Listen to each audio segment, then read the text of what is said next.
Welcome back to the Kings, the Queens, the Everything in Betweens, for another episode of the Peasant Party Podcast, recorded live in Austin, Texas. I am your host, Charlotte Warren, and I want to just turn this over to my guest, introduce my guest, Madison. I'm Madison Kirksey. I recently have published my first book called The Heart Reset, a woman's guide to healing and finding love after divorce, finding extraordinary love after divorce. My background, so I joined the Air Force at 20. I worked as a Chinese linguist, both for the Air Force and the NSA. I did one combat tour to Afghanistan. After that deployment is when I found my first husband. And let's just say I wasn't in the best state of mind when I found that man. But let's see, I wound up getting divorced. I was a single mom. And I was really lost for a long time. And I kind of had to figure shit the fuck out all on my own. And so that's kind of what led me to writing this book. I'm remarried now. I have been with my current spouse since 2018. We have kind of a cool love story, which I can tell you if you're interested. But we have 3 kids. From my first marriage, and we have 2 of our own. And I'd say that sums it up. Fantastic. You've had a lot of really badass jobs over the years, it sounds like. What's it like going from being an analyst for the NSA to being an author? Wow. Well, that's about almost a decade of my life, that transition. Yeah, that's quite you've lived a lot of lives. That's how it feels. Yeah. And the military, I'll say, it ages you on its own, let alone divorce before you're 30. So that transition, it was really hard. So I left the military actually to be with my first husband. Mm-hmm. He was also in the military. And in order for us to be in the same place, I was stationed in Hawaii and he was getting sent to Maine. So in order for us to be in the same place, I chose to leave my job early, move across the ocean and country to go be with him. And so we had our first baby not a year after we were together. And within 4 months of being a new mom, newly married, newly out of the military, I, began learning about my ex-husband's infidelity. Oof. And there was a lot of it, which I'm sure we'll get into when I talk about my stories. But that transition was really hard because it wasn't just leaving the military, leaving a job, becoming dependent on my partner, mm-hmm. but it was also oh shit, all at the same time also becoming a new mom, finding out I can't depend on my partner that I chose and took this big risk on. But through all of that, now I have a life that I love, and I look back at all of those really hard times, and I'm honestly grateful for them, for the things that they've taught me, and the fact that I'm able to create something that could help someone like me. So yeah, that sounds like a great reset, basically. Yeah. So the book. So the just getting, I think just the concept of resetting after a long-term relationship, and I know that there's you've mentioned the 6 steps to kind of really fully resetting. Mm-hmm. If you want to give a kind of overview of just what's in your book, what will someone maybe who's considering divorce, who is going through a divorce, what they might get out of it and what they could kind of, I guess, look forward to. It might be a loaded question, but just I guess the high level of your book, because I want to if you want to share maybe some more nitty gritty stories from there, from the book, would love to hear that, but would love to just hear a good summary. What is kind of the high level overview summary? I would love to hear some excerpts or just some, I don't know, nitty gritty stories in a second. But if you were to describe your book to someone maybe going through a divorce or considering divorce, and what they might get out of it, how would you describe it? Okay. Yeah. So I would describe it as exactly what I've entitled it. It's mm-hmm. a guide to healing and finding extraordinary love after divorce. That is something that, as a divorced woman, seemed impossible, if not completely unlikely after my divorce. So for me, the book is about hope. It's about taking your past, learning from it, and creating a better future.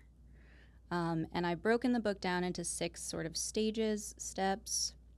The first one is all about understanding grief, how we experience that after divorce, how to move through that and not resist it, because that can keep people stuck for a long time. I've seen it with friends, and I talk about it a little bit in the book. So grief is number 1. Number 2 is kind of a how-to for finding a great therapist, because, I mean, therapy, counseling, it has literally saved my life. And I feel like when people say, okay, go to therapy, it's like, okay, that opens up a window to all these other questions, like, do I do it in person? Do I do it over the phone, online? Like, how do I know if I can trust this person? Or like, how do I know if this is even a good therapist? Like, why am I paying for this? I feel like there's a lot of questions around therapy that aren't answered. And when you're in a crisis scenario like divorce, you just want to know, like, I need to find the right therapist now to help me cope and get through this and heal. And for me, like, here are the markers of a good therapist. So that's number 2.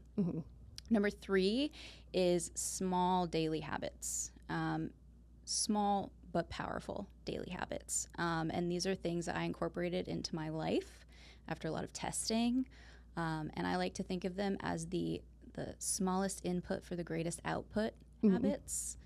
Because I'm an efficiency person, you know, like I want to get the most result for the least amount of effort, not because I'm lazy, but because I'm efficient. Yes. So number 4 is where I kind of transition from the past focused part of the book, the healing focused part of the book, to more of like the exciting part, which is like, okay, we're in the healing process. We're noticing changes. We're feeling more positive. Maybe we're learning to feel good about what happened because maybe there's something better on the other side. So that's when I start to go into like the transformational part of everything, which is you have been blessed with a magnificent learning experience. Now you get to decide intentionally who you want to be after this. I mean, it really is like a reset, a divorce. It's a total change in identity. You get to decide who you want to be, and you get to decide who you want to be around. And that's not just like with dating, friendships, the people you interact with day to day. They have such a profound effect on every area of your life and your outlook on life. And that's really something that, as your identity is shifting, you have an opportunity to sort of like lean into maybe a different group of friends, maybe a different goal that you just wrote off in the past, you know, and those are all like deeply interlocked. And then the last chapter, date better. I mean, everybody wants to do that, right? Yeah. Oh, absolutely. So that's really about, once you know who you are and what you want, how do you communicate that with confidence within like going back into the dating world? And how do you not compromise on those things once you're confronted with, you know, that situation where, say, you meet somebody new and you fall back into that state of thinking, oh my gosh, like maybe this is it. Maybe I should just settle, you know, like I'm already divorced. I've already got a kid. Like whoever's going to take me, I should just, you know, jump on board with that. And the reality is, if you do that, you're probably going to wind up back where you were. And so I start the chapter really with like setting clear intentions. Why are you dating again? And it's so important to become aware of that, so you're not sort of unconsciously going back into dating and leading yourself down a path you don't want to go down again. Oh, absolutely. Yeah. I think something that like people, and you kind of see these little like TikTokification of big dating questions, people pondering to the universe of just when is someone ready to date after divorced? I mean, everything that you've shared sounds, you know, like a good kind of process to put yourself through. What do you think as far as how long it might take somebody to, you know, have a reset after a divorce or even like a long-term relationship? It takes as long as it takes. I think I talk about expectations a lot in my book and how they can like really fuck with us. Like, if you set an expectation for how you believe a process or an outcome is going to go, and you're not, that expectation's not met, you're going to feel worse than had you not even set that expectation in the first place. So I'd say number one, like, understand that this process is highly personal, and no one can tell you how you should or shouldn't be handling it. Well, you know, like if someone wants to pass judgment on you because you're ready to date again and they think you're not, like, you need to be confident enough to know that the decision you're making is the best decision for you. And that's why the book is great, is because you get really clear about why you're doing what you're doing and why you want what you want. So when you're confronted with, you know, these questions, right, whether they're coming from outside, maybe inside, you can go back and be like, no, like, I have this vision and I'm gonna stick to it. About like what the difficult part was for me, I mean, so I have an analyst background. Mm-hmm. People who are highly analytical tend to, I would say, we overthink our emotions and we don't Mm-hmm. feel them. Yeah. And so I think for me, the hardest part was really like allowing myself to move through the stages of grief, without like feeling like, oh my God, what's wrong with me? This is the worst thing that's ever going to happen to me. How do I escape this? Right? I was an escape person. Mm-hmm. You know, alcohol was a big part of that. Random men, attention from men was a big part of that. And my counselor, Daniel, he was just like this shining golden light on the hill of like every week we would speak, and I could hear myself kind of doing the same things over and over again and being like, oh, this isn't working. Mm-hmm. And so once I kind of learned that, okay, number one, grief is normal. All these emotions I'm experiencing, none of them are bad. They're necessary. And there's no like right or wrong way to feel. Like, you know, people think, oh, I should be over this by now. It's been a year. It's been 2 years or whatever. Mm-hmm. That's not how grief works. It's a lifelong process. It's going to come and go. And that's totally normal. And it does get like easier with time. But like just letting it be is so freeing. It was for me at least. Oh, absolutely. Yeah. And you mentioned briefly like expectations versus reality. Was there any like moment that you had like that as you were going through your divorce, you know, having that reset for yourself? Like, you know, was there anything you expected that played out totally different, or, you know, did you ever have a moment of this isn't what I thought it was going to be, anything like that? I mean, yeah, I'm sure lots of you know, I would say my highest expectations tend to be of myself. Mm-hmm. And going through my divorce, you know, being a single mom, also just kind of having this personality that's like, you know, I can do it all myself. Mm-hmm. When you realize that that's not true, it's really hard. It's hard to accept. It's hard to let go and like trust other people, and trust other people to help you, to show up for you.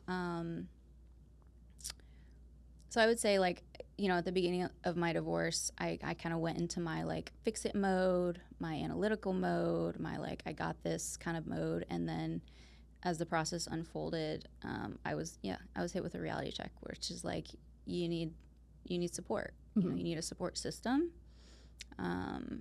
Who'd you call, or who did you lean on? I mean, I took myself to therapy, which was necessary. I, you know, to make a bad situation worse, when I started going through my divorce, my ex and I had just moved to a new state because he was military. So I knew 0 people. I was like 4 months postpartum, and my life started falling apart. We had no family there. Mm-hmm. And I was like, holy shit, I need to go find friends like now. I need like people other than this person. And so I wound up kind of like building a friend group there, which mm-hmm. was great at the time. You know, as I went through that transformation of my divorce, I kind of actually grew out of that friend group, which I talk about in the book as well, which is okay. But now I would say my biggest support is my husband, definitely, my new partner that I chose wisely, choosing, but also my faith. And that's also something that is relatively new to me. But I talk about it in the afterword of the book about how, once I was in a new relationship that I knew was right for me based on my vision and my goals, there were things that came up from my past. I mean, trauma after infidelity is like a real thing. There's a lot of triggers involved, and it was getting to the point where I could see what was happening, and I just was like, I'm not, the only answer to this was like, I have to choose to trust a new person. Like, that's really the answer, and that takes a lot of faith, and it takes a lot of faith to be like, okay, if, something happens again, I'm going to be okay because I did it once, and I know that there's like a reason for this. So. Oh, absolutely. And, you talk about wanting, making just the trauma that comes with, infidelity and just kind of being on the receiving end of that. I know like, people have gone through that in many different ways, and they talk about just, I have trust issues going forward. I have trust issues. And, sometimes it, negatively affects like, trying to get into a new relationship, or, they panic and think a significant other is cheating on them because they looked at them in a funny way because someone, did the same thing and cheated on them. And it's kind of, they say it's so hard to like come back from.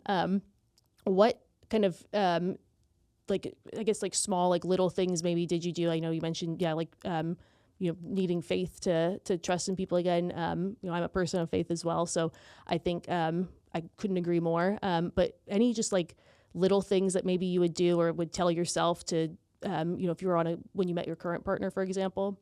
Yeah. Yeah, I mean, I'll just say that's like so real. Like trusting again after being betrayed is so real. So if you're struggling with that, yeah, I get it.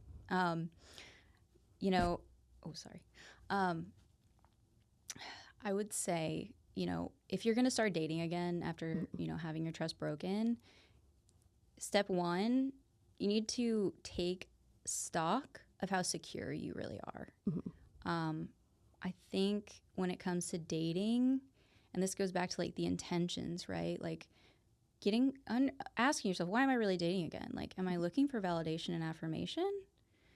And if I don't get that, how am I going to feel? Like you're kind of setting yourself up for this cycle of like needing to fill a need that you can't fill yourself, and that's never going to be met by someone else. And so if you can honestly ask yourself, like, how secure am I going out dating again? A good way to test that is to go and experience some rejection, experience some uncomfortableness. And where does that take you? Do you spiral into, I'm not good enough, this is affirmation of everything that happened with my ex? Or can you separate your value and your worth from how others treat you? Because how others treat you generally has nothing to do with you. Yeah. Generally, it has to do with them and their stuff, which is, something I learned through my divorce. I had a serial cheater ex, like literally cheating from before he even proposed to me to after we had a baby. And I mean, you can go one of two ways with that. You can say, oh my God, I must be the ugliest, dumbest person in the world to like choose this person, like not see this coming, accept being treated like this forever. Or you can say, okay, I made a mistake. Why did I choose this person? But also like, this doesn't have to mean something about me. Like his choices don't have to mean something about me. So that was a big shift for me of like building inner security and truly believing that what I have to offer is worth being treated with respect and worth being honored. And when you start dating from a place like that, like you look at people who treat you wrong and you're just like, okay, like it's a them thing. Good luck with that. Like, yeah, like I'm sorry you're so confused. You married someone you were cheating on. I don't know. Yeah.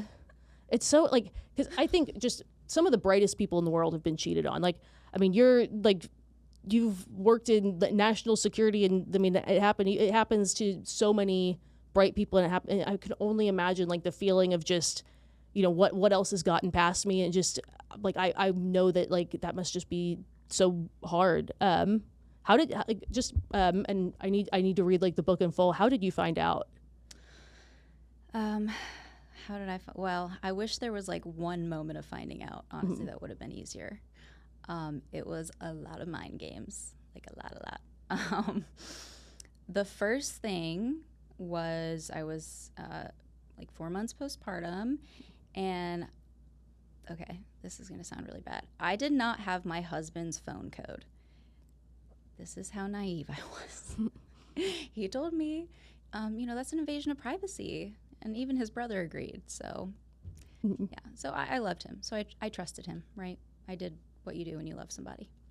And I was taken advantage of. So one day, he was in the bathroom and his phone was just open on the counter. And I was like, oh, just let me like take a look real quick, My little woman intuition was like, look at this. And so I trusted it. And I found an app.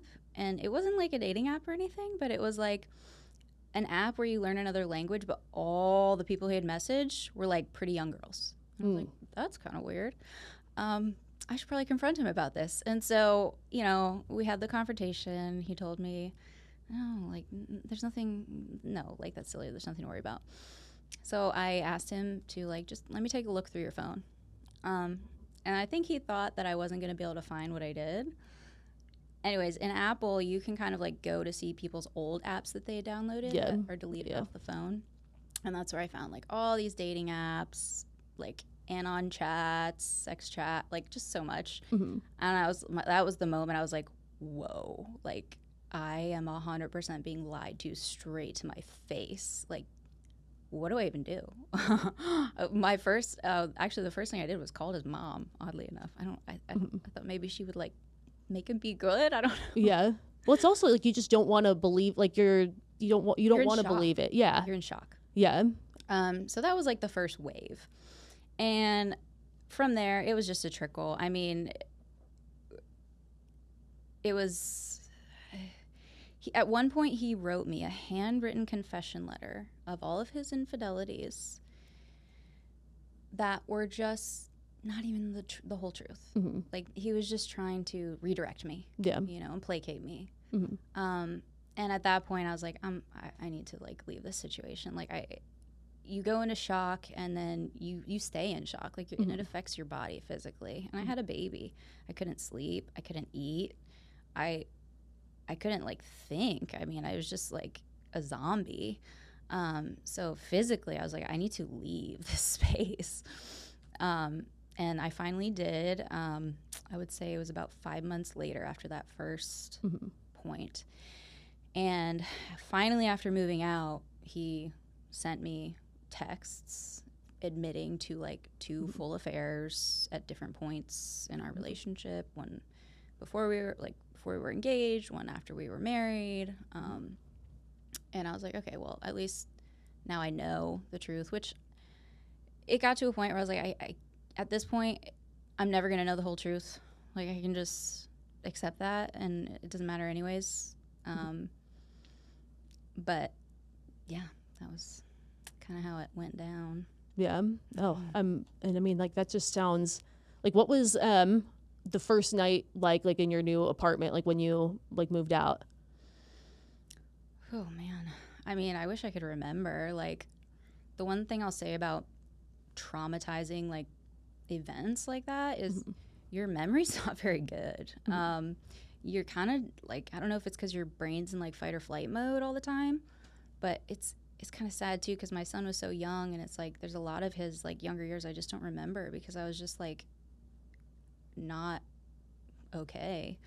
I mean, I do remember that first place just being like, it felt like a safe space.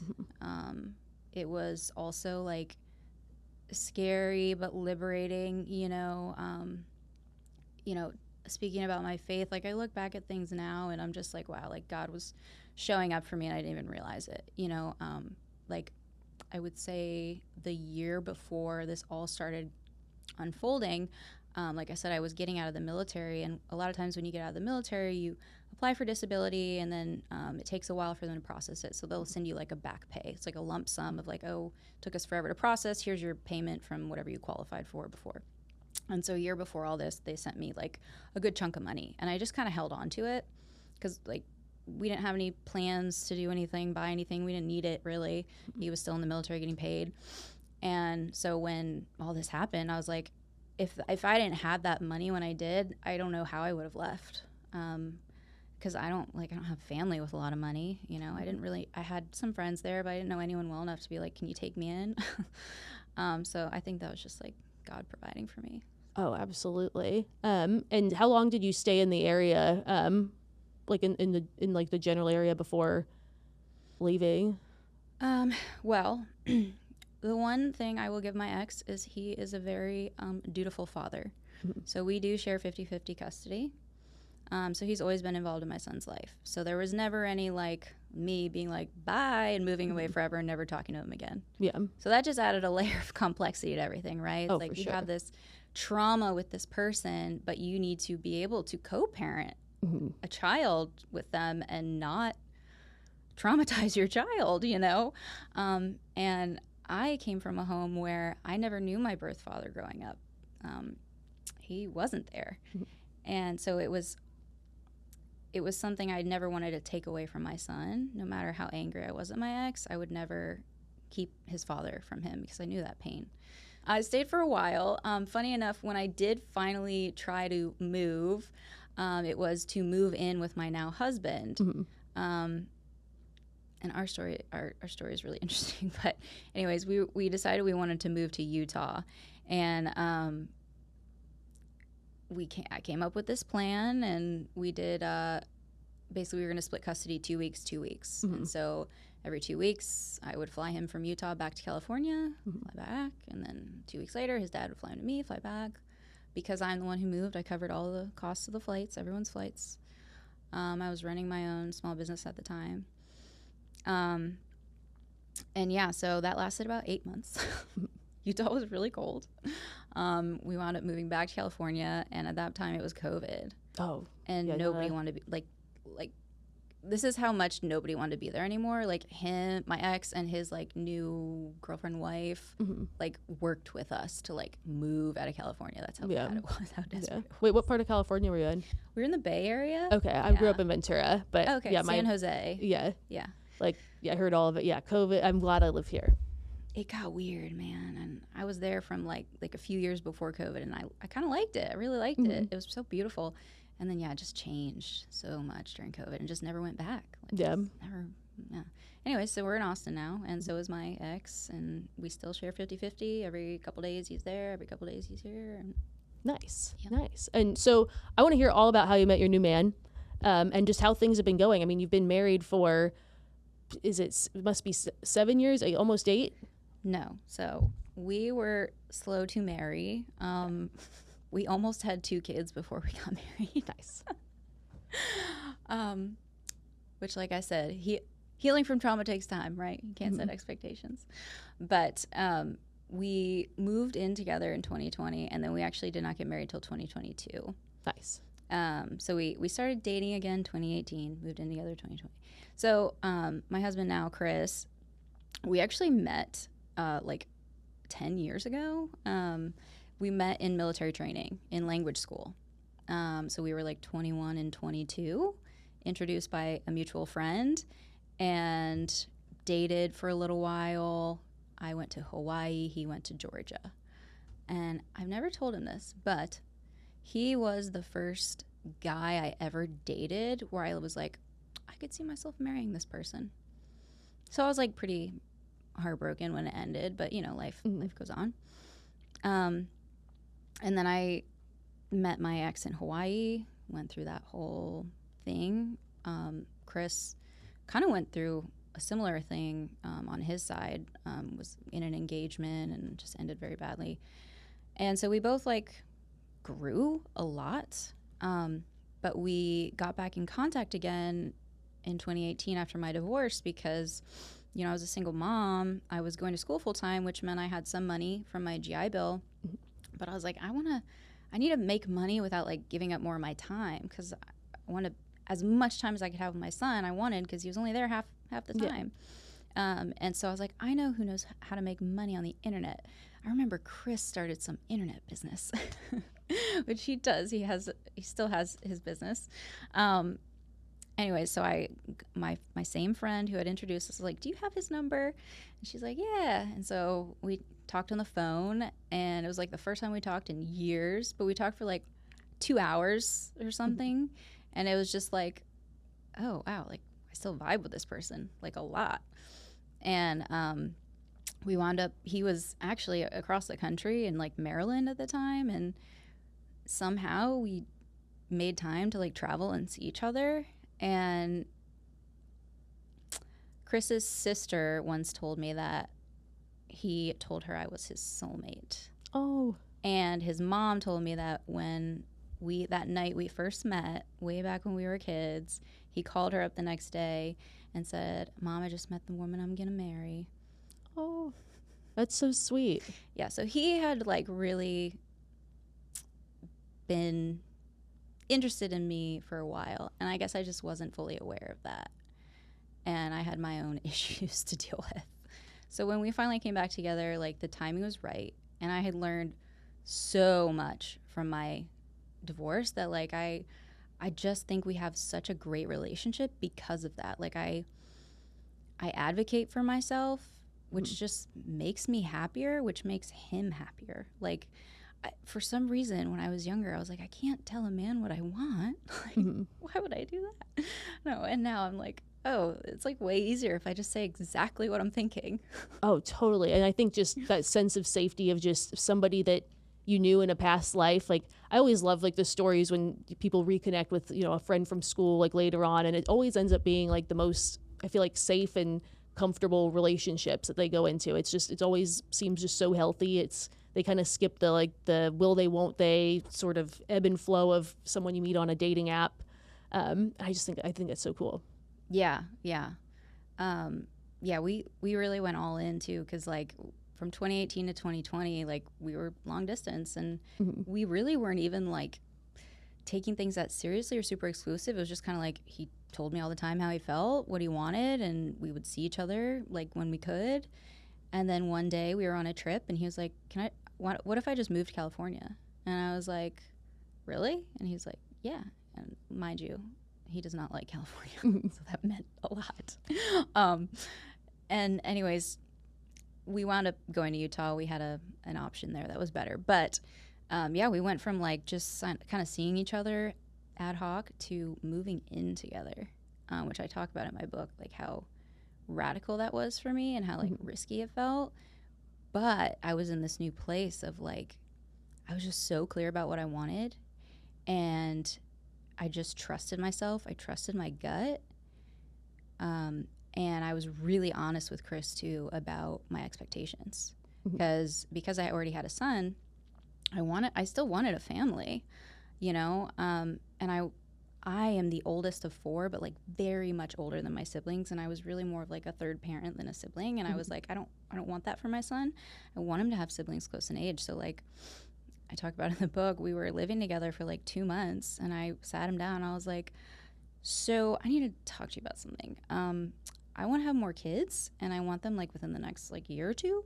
So if that's like a hard no for you, then we should probably talk about this more seriously. How do you react? He was like, yeah, okay, I agree.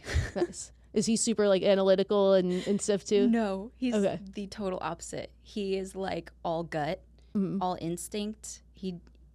Sometimes I try to like sit him down and have like, you know, fun conversations with me, like philosophical conversations. Like, why do people think about this stuff?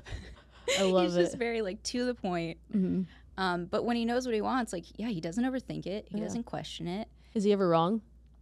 I feel like people like that are just like, their gut feeling always tends to be right. It does really kind of always tend to be right, which is kind of annoying. But I would say he's the kind of person where when he is wrong, he is quick to fix it. Like, he doesn't wallow. He doesn't like live in regret or live in the past. He's just like, okay, that happened. How do I fix it? And then he does it. He's just like a very just like go and do it person. Yeah. Yeah. Which, And he had been engaged previously, or so I guess like to kind of think of, you know, people maybe on the other side, like who are, you know, dating or looking to date someone who's been through a divorce, like what were some questions like maybe were hard that he might have asked you, or questions like, you know, before you met your husband, like you went out on dates, like difficult questions and maybe how you answered them, or you know, things that you would tell a person on the other side of things, like to look out for, what they should ask. I was actually just like going through old pictures and stuff, and I have old screenshots of some of our conversations. You know, I was honest with him about how difficult my divorce was. And I can imagine for someone who loved me and wanted to be with me, how hard it must have been to hear that I was like struggling moving on from my ex-husband. And for me, you know, I had to explain that to him in a way that he understood. That wasn't like, I just had to be really honest. And that honesty is such a gift because it shows you who that person is and how they respond.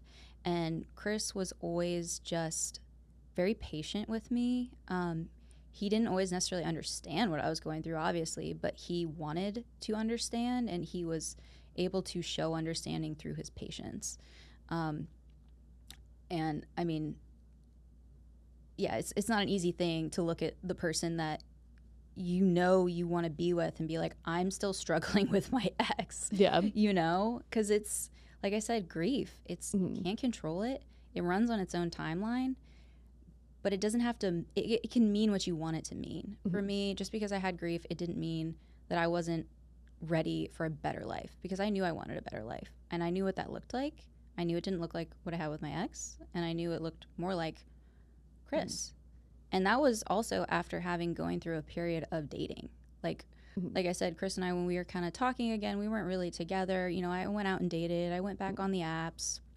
You know, I found someone who, I would say maybe 3 months into that relationship, I was like, oh, this is the repeat. Like, if I do this again, I know what's going to happen. It's kind of like I saw myself from the outside looking in, like, oh shit, there's the pattern.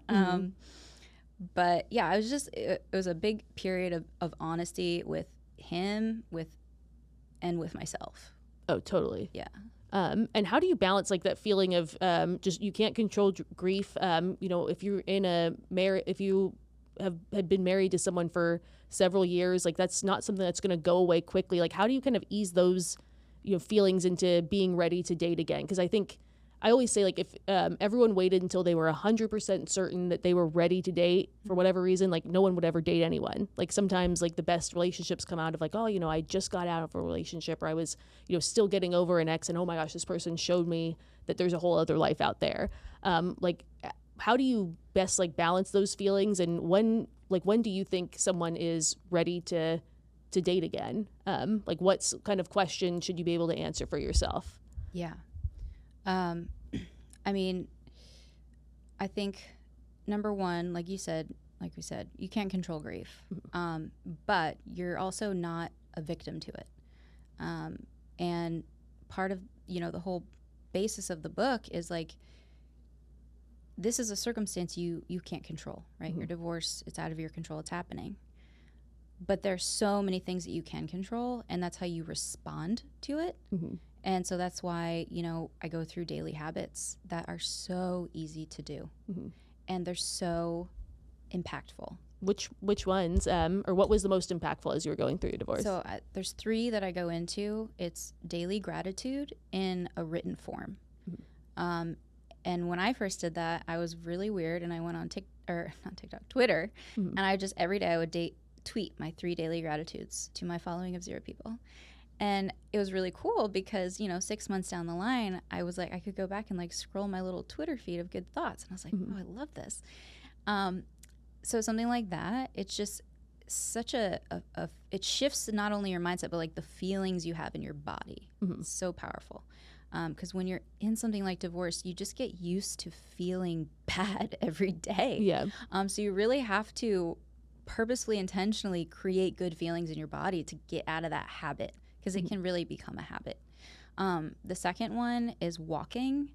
Oh my God. When I was in California in my new place with my little boy, we would go for like 2-hour walks, probably like every other day, if not every day. And bless my son's heart, he would just sit in a stroller and like chill the whole walk. My 2 that I have now, they would never do that. But he was perfect. And he would just sit there and we would walk for 2 hours. And it was just like, I would compare it to taking Zoloft because I've also tried Zoloft. It's just, there's so many benefits to walking psychologically. And the third one is, I think, the most impactful, life-changing thing anybody can do, and that's morning pages. Have you ever read the book The Artist's Way by Julia Cameron? I have not. Okay, it's great. If for anyone creative, it's great. But one of the big things I took away from that book is something called morning pages. And the idea is every morning you wake up and you write 3 full handwritten pages of just stream of consciousness. So you're not typing on a computer, you're writing with your hand, and they're like full notebook pages, and you do not pick your hand up off the paper. And if that means you write, I don't know what to write, for like 5 lines, that's fine. The point is you're digging into yourself. And when you do that, you cannot lie to yourself. Yeah. The mask has to come off at some point. So yeah, those are my 3 favorites. There's others that I've used and still do, but to me, those are like the easiest, most explainable, most impactful things that you can do. Oh yeah. Did any of the stream of consciousness make it into the book? Yes. Nice. Yes. And then I think your question was like how to know when you're ready to date again. That's hard because that's going to be different for everyone. Like everyone kind of struggles with their own thing, right? Like their own, whatever their insecurity is. But I would say if you're someone who was like me, who was traumatized by the past in your divorce, when you can start to accept that maybe this wasn't the worst thing that's ever happened to you, you might be ready to date again. Because that means you're ready to learn from what happened. And the only way you can stop yourself from falling back into the same situations and circumstances is if you learn something new from where you came from. Like, you can't pretend. Like, either you learned or you didn't. And your next circumstance will show you that. Oh, absolutely. Yeah. Yeah, wait, what parts of your stream of consciousness made it in the book? Oh, I talk about how one time I had a really bad custody exchange with my ex. Like, it was bad.